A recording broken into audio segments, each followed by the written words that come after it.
All righty, so here we go. So we're going to start with the, let's see, introductions. Everybody to tell who you are. We're going to start with Lynn Kent. Go ahead, Lynn. I'm going to see if I can, yeah. You're muted. There you go. Okay, yeah, you took my picture away and I couldn't see to unmute myself. Okay, so can you hear me? I can. Can you see you? I can't. That's why I couldn't unmute myself. You took my picture away. How did I do that?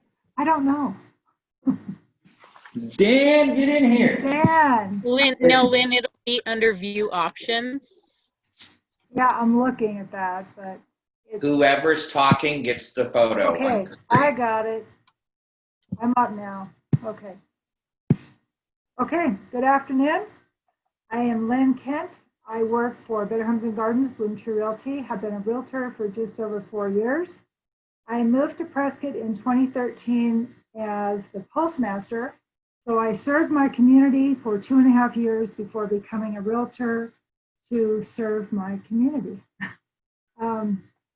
I have been part of RAPAC since joining. I've been just on the committee. I was a chair my second year. I'm co-chair this year.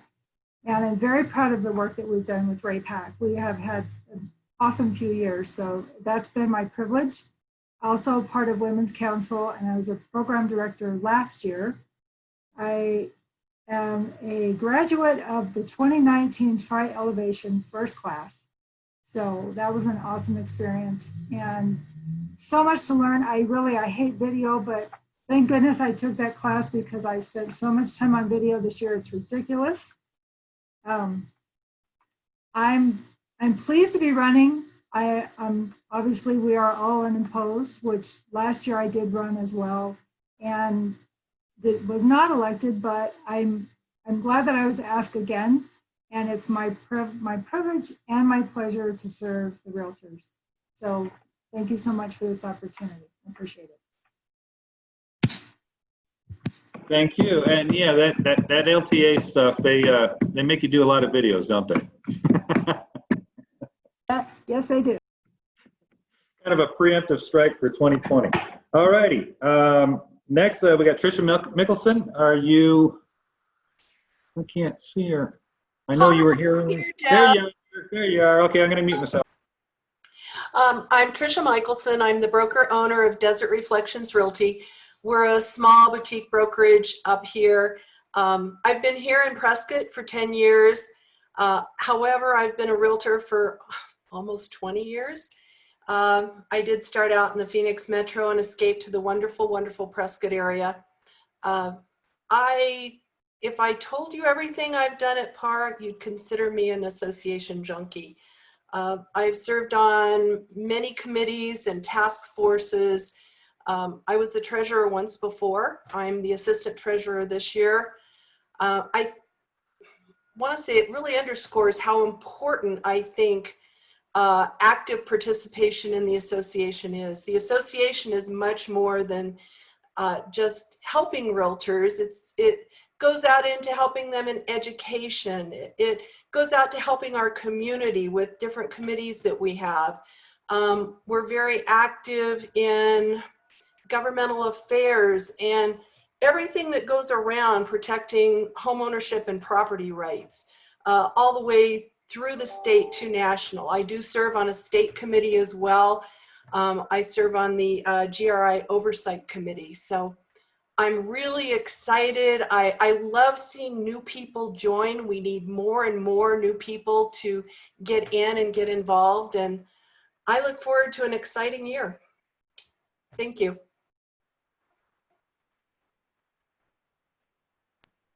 Thank you. Sorry, I was on mute. Okay, Faye can't join us yet. She's working on doing that. So we'll go straight to George. Hello. Hi, my name's George Bison. I'm with Realty Executives Arizona Territory, and I'm running for president-elect. Why am I running for president-elect? Well, a few years ago, I was on the board of directors, and that was a very educational experience. I got to learn a lot about how PAAR and the association was run and managed and be a part of the process. And I really enjoyed that time. It was really humbling, and I like to see where PAAR was going during that time. So now, to take the next step and go to the next level, I decided to run for president-elect and continue with that strong tradition of continuing to move the association in a positive direction. So that's it. Okay, thank you very much. And thank you all for introducing yourselves and giving us a little bit of insight. So what are the three biggest challenges you see PAAR facing and real estate industry during the next 5 years?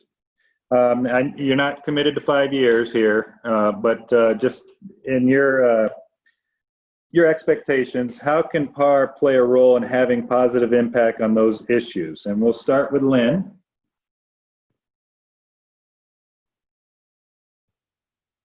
Okay, now I'm unmuted.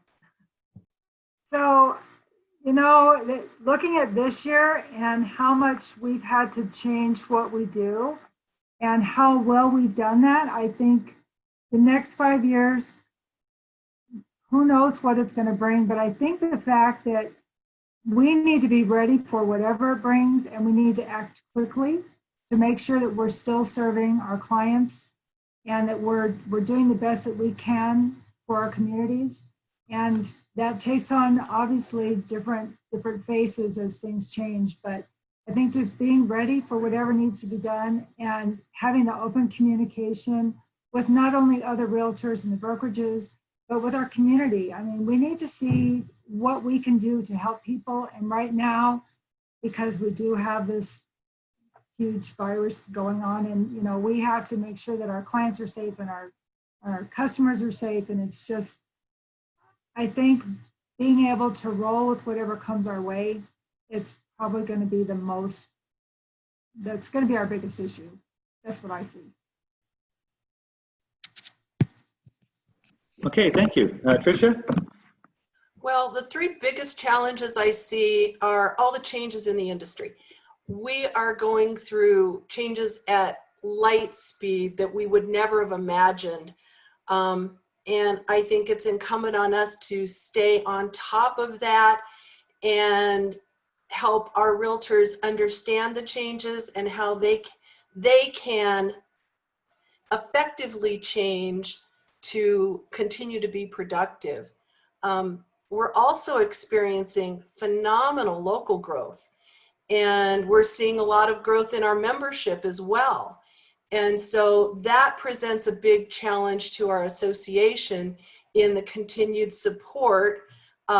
Plus, we've got a lot more business going on and very little inventory. So definitely a challenge there. And a challenge that I've seen, and I've seen it improve, but I think it's still there, among the seasoned agent community, a real reluctance to change.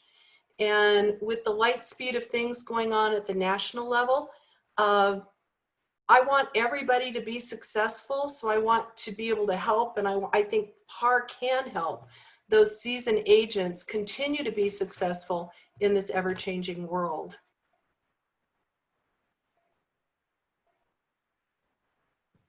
Okay, fantastic. We still don't have Faye, so, and hopefully when we get her, we'll just have her catch up. But George?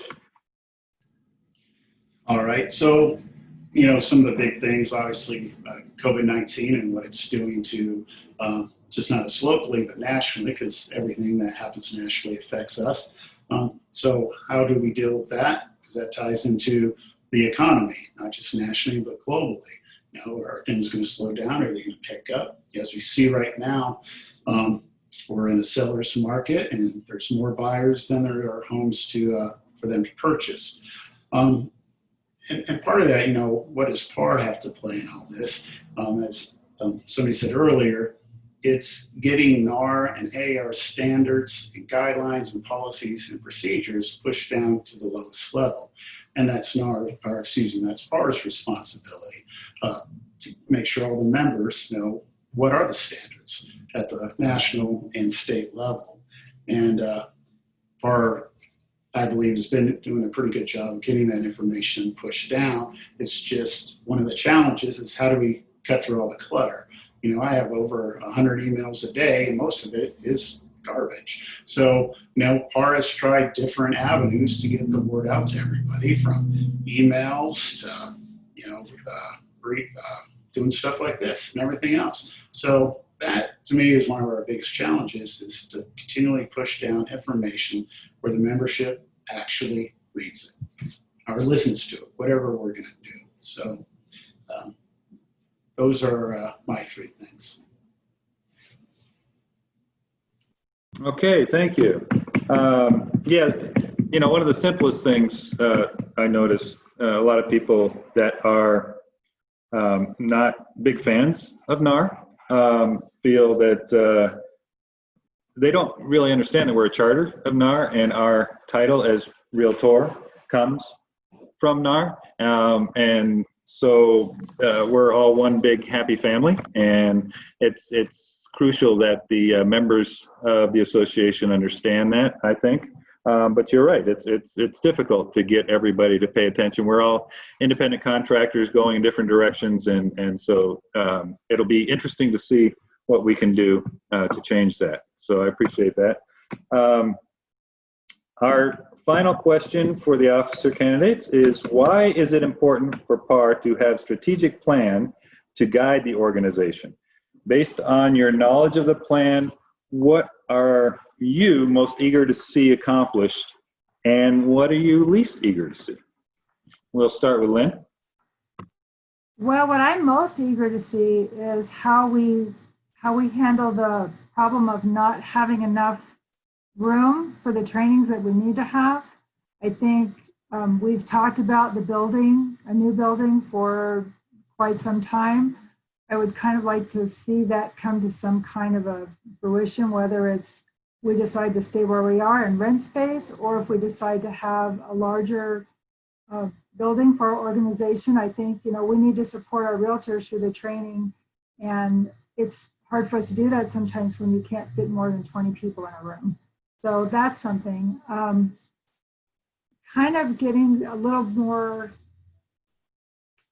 the rules and regulations, having them to where they're followed like they need to be followed, and when there are things that need to be dealt with, that we go to people directly first. I know that I do that sometimes. When I see an issue, I'll call a realtor and just, you know, say something to them just so that they're not in trouble. But I think getting the trainings and teaching our realtors to do things the correct way. I know my grandson just got his real estate license, so I mean, he could have another 20 years in this business, and I'd love to see us do something that makes PAAR a great association, and I know it can be. So that's one of the things that I think is important, is just for all of us to get on the same page, and for the membership to feel that they have a voice.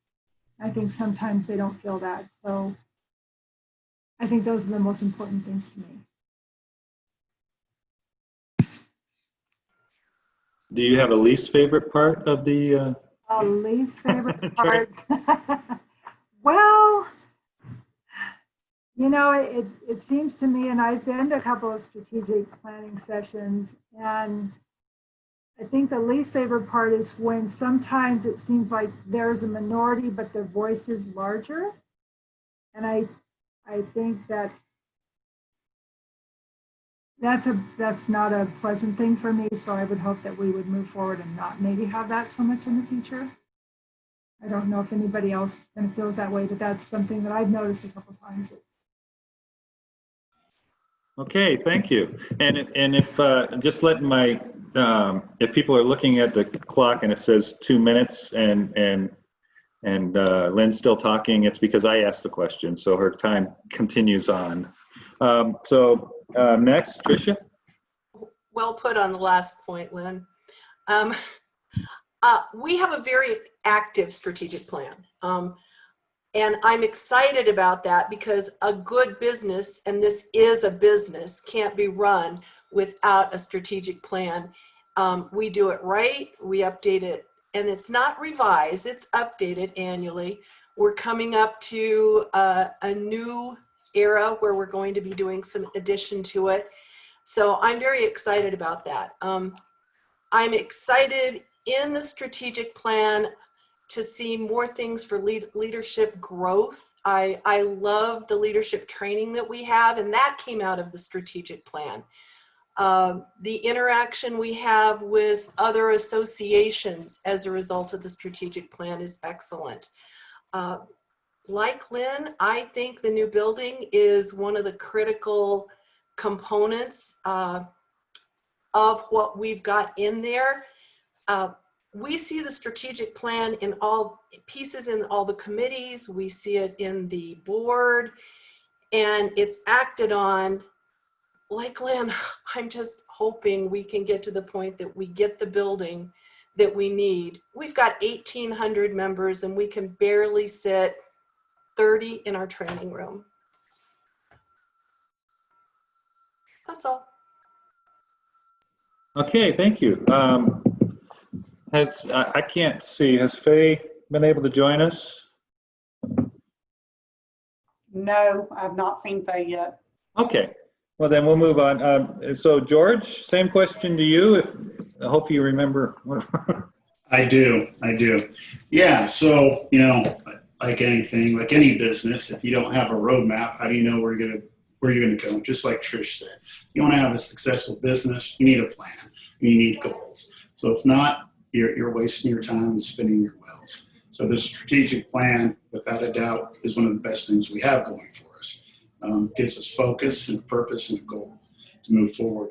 The best one that I liked is delivering, I wrote it down, delivering career development programs and opportunities to serve the spectrum of interests and needs of its membership. You know, that to me is pretty important, and to provide a school curriculum from CE to designations to GRI, you know, and that's what the association is about, educating its associates, its members. What I think the least is, none of them. They're all equally important. With, like I said before, you got to have goals and a purpose. So, yeah. And to go back to what you were saying earlier about NAR, you got to remember why NAR came about, you know, because realtors were doing a lot of things that weren't correct years ago. So without standards and policies and procedures and bylaws, then it's the Old West again. So NAR is an integral part of who we are and what we do, just like AAR is. So that's all I have. Okay, thank you very much. I appreciate it. So we're going to give each of you an opportunity to just sort of follow up with anything that you might have that had nothing to do with my question that I asked you. And then maybe if we've got a few minutes, we'll dive into anything on the chat. So we'll start with Lynn. Well, again, you know, even though we are running unopposed, the amount of support and encouragement that I've received from both people currently on the board, past board members, PAAR, and other realtors, it means a lot. I mean, I know there's not a lot of people that want to jump in there and do what we're all willing to do. And I want to thank all of you that are also running for the time that you're going to be putting in. I look forward to working with all of you. And I look forward to making this a better, just a better place for realtors. I mean, for the people in our area, for them to realize what we have with PAAR, what we have with Amanda. I think we're a great organization, and I see us only getting better, and I'm pleased to be part of that. So thank you so much. Thank you. Okay, Trisha? Well, in conclusion, I'm excited to be the treasurer again, I guess. It's not one of those positions that have to ascend. I'm not a traveler, so I'm glad to be able to serve. I'm really excited at the different folks that are running, and of course we're all unopposed now, but I think we're going to have a great leadership team going into the next year. And I'm hoping as COVID, whatever happens to it, we can get a little bit more back to normal and get some of our business that we can't do on a daily basis run. But I hope everyone that might be watching this thinks about participating in a committee. The request for committee members will be going out soon, and that's a great place to break in and start that involvement. I've heard it mentioned several times. Gordon and I were on a committee ages ago. We both came up here about the same time, and look, now we're in the leadership. So it's a great, simple, easy place to get started, and I would encourage you to do it. So thanks for the time, and thanks for, I guess, your votes. Thank you. Okay, so Faye did come in, but we're going to go ahead and let George say a few words, and then I think we'll bombard Faye with a bunch of questions. So go ahead, George.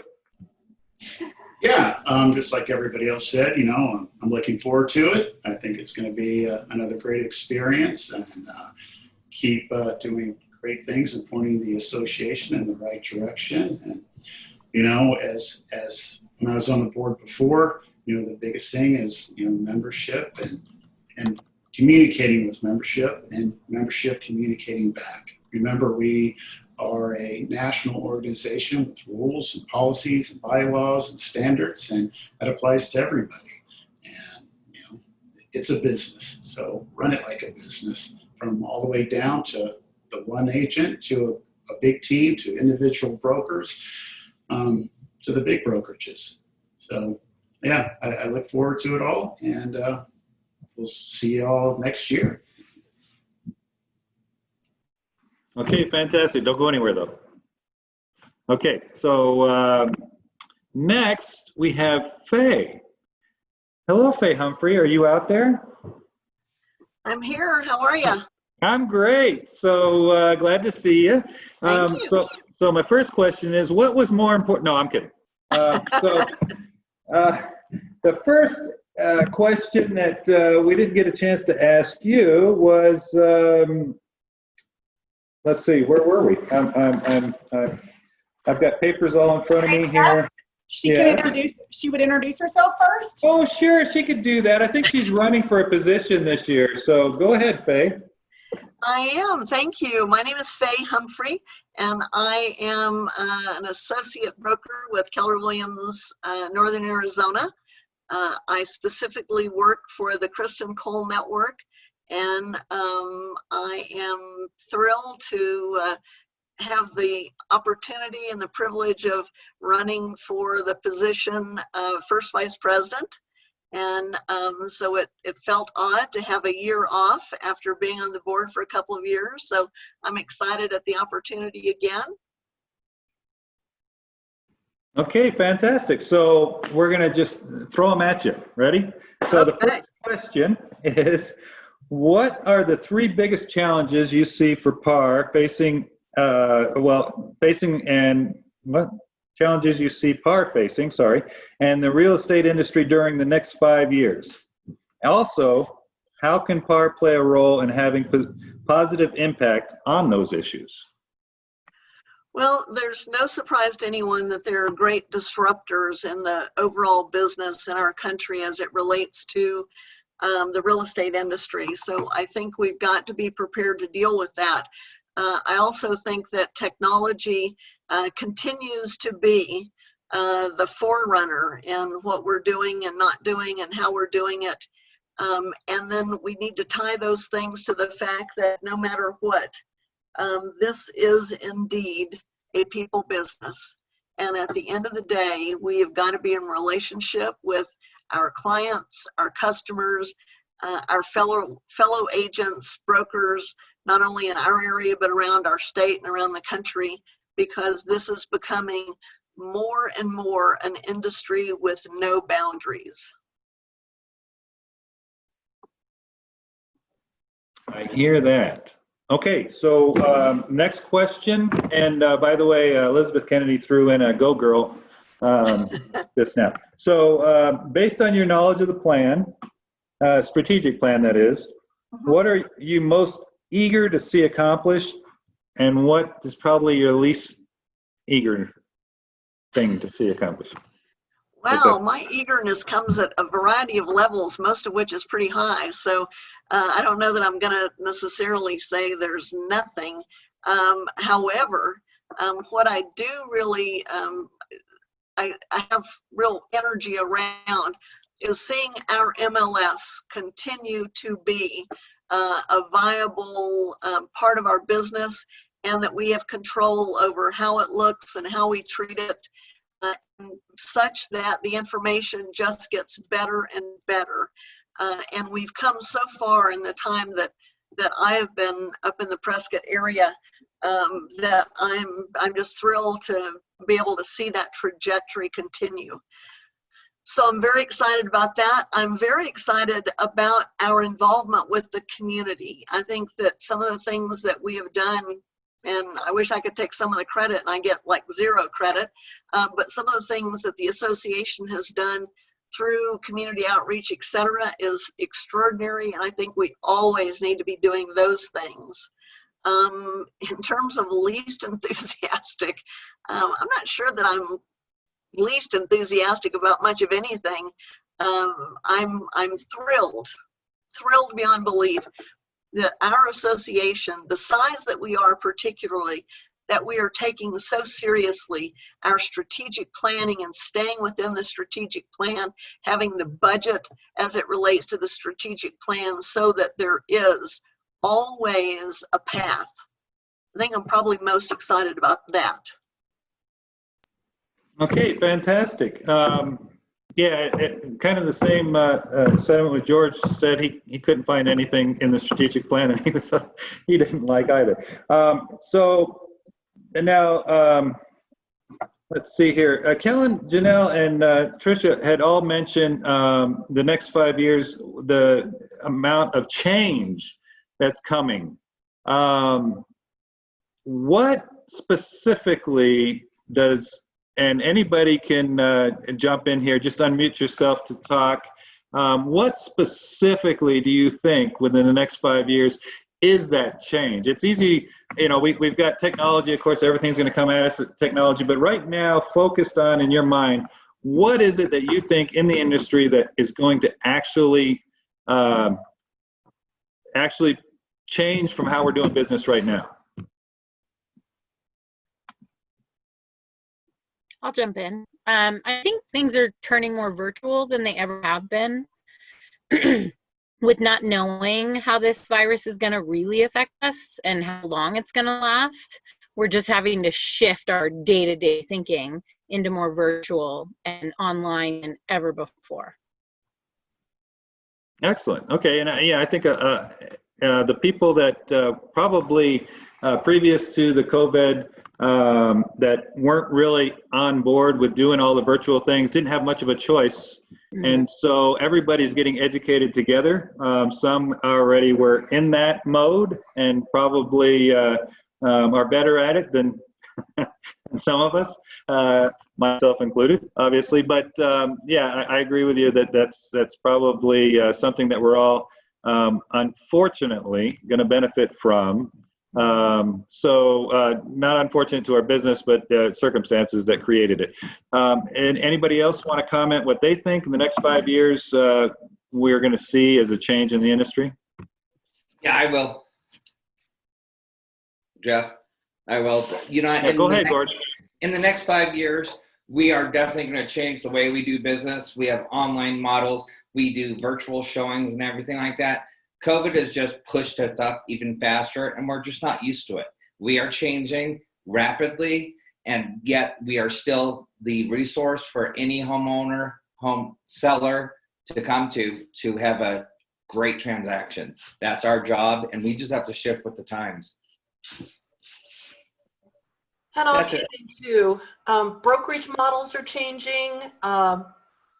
We've been hearing a lot that as a result of COVID, a lot of brokerages are saying, well, we can do a lot of this virtual, not just virtual, but the office sizes are going smaller.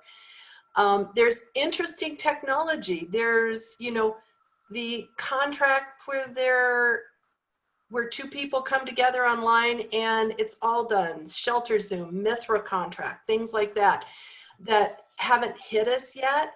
How are we as realtors going to handle that? Who even understands some of those things? Blockchain, there's so much change in the industry. Those are just a couple examples. Okay, fantastic. So everybody can turn their screens back on, by the way. Sorry about that, I missed that. So there was a specific question, and that had something to do with the active with contingency, what everybody's thoughts are on it. Myself, I think it's a great move.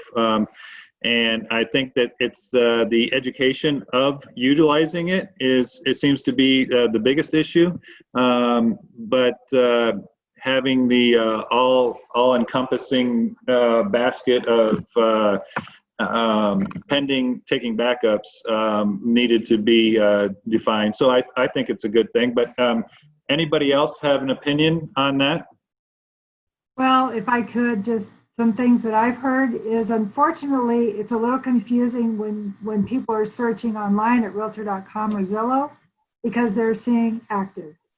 And it's causing some problems with people with listings that have them active, but they're active with contingency. I think it's just a little confusing for some of the consumers. That's pretty much what I've heard on my end anyway. Yeah, I'll kind of echo that a little bit. Do I think it's better than pending taking backup? Yes. Do I think it's what it actually needs to be? No. I kind of typed my response a little bit, but the less we can use industry-specific verbiage with the public, the better. Because they simply don't understand all of that industry-specific verbiage, and we can't expect them to. So, I think that active with contingency is actually a step in the right direction for removing some of that, but it doesn't actually quite go far enough as to remove the question mark in people's minds on what exactly that means. And one thing that's probably not known by everyone is there were several ways of implementing this. There was a much cleaner, much, let's say, better solution. Would have taken possibly more than a year to get our vendor for the MLS to program it. We had the funds to do it, but they just didn't have the time. So we were able to do this particular implementation as a step in the right direction. So there's definitely, I believe, opportunity for improvement, but it is a more truthful status rather than that big basket of pending taking backup. Okay, thank you. All righty. So I think that we are at the end. I didn't notice any additional ones, questions outside of that. But as a reminder, Amanda wanted to remind everybody that committee applications are open now for 2021. So follow the link that she's provided. And I'm sure we'll get a couple more emails from Dan on that. And then other than that, I want to thank you all again. Serving and having served for PAAR has been monumental to me and my career. So I really do appreciate everybody that is willing to volunteer and get involved for the membership. And like I said before, it's an individual, you're an individual contractor for most cases, and to set that extra time aside so that you can come here and volunteer, whether you're on a committee, whether you're on a task force, the board. I appreciate every one of you, and I can't emphasize how greatly I appreciate that. So if there's any other further comments. I just wanted to let 3 of the people that answered the contingency status question in the chat box know that they only sent that answer to panelists. So they might want to recopy that and add attendees so they can see Trisha, Gordon, and Janelle, I think was the only one that, and Kellen, all did it just to panelists. You forgot to say and attendees in the drop-down menu. Just wanted. I did attendees, yes. You did. Everybody else forgot. You did awesome, Janelle. Way to go. And they did Can awesome. I Great just answer. say one quick thing? How much Certainly. Dan's looking like Marcy today? Yes. I'm so glad someone said that. I like to keep it light. What can I say? I missed that. What'd you say, Janelle? Dan's looking a whole lot like Marcy today. Yes, the Oh, reason okay, Dan okay. has Marcy's picture is we only have Okay. one license for webinar, and it's under Marcy as education Yeah. coordinator because she does the majority of the webinars. So yes, we were all making fun of him earlier for being Marcy. So now he's got a little extra fun for that. Thank you. I love you, Dan. Any way we can save the members money. There we go. Okay. Yes. I would So- like to say to everyone, I apologize that I was late. I do a national broadcast at 1 o'clock, and I didn't have the option of not doing that. So that was on my calendar long before this was. So I apologize. Please understand. It wasn't because I don't care. It's because I couldn't just walk away from a prior commitment. We And- forgive you, Faye. Thank you. And thank you, everybody who watched this on Facebook, on Zoom, Yes, in our association. We appreciate you and value you. Thank you. we do. Absolutely. Thank you. Well said. And thank you for everything, Jeff. We know it's been a rough year, but we really appreciate everything you've done. Well, thank you. I appreciate that. So if there's no other input, then we are going to call it done. And Dan can put his clock away. And I will see you all in here, but I'll see you all long before then. So thank you again, and we will talk to you real soon. Thank Stay you. safe. Stay safe. Bye. Everybody.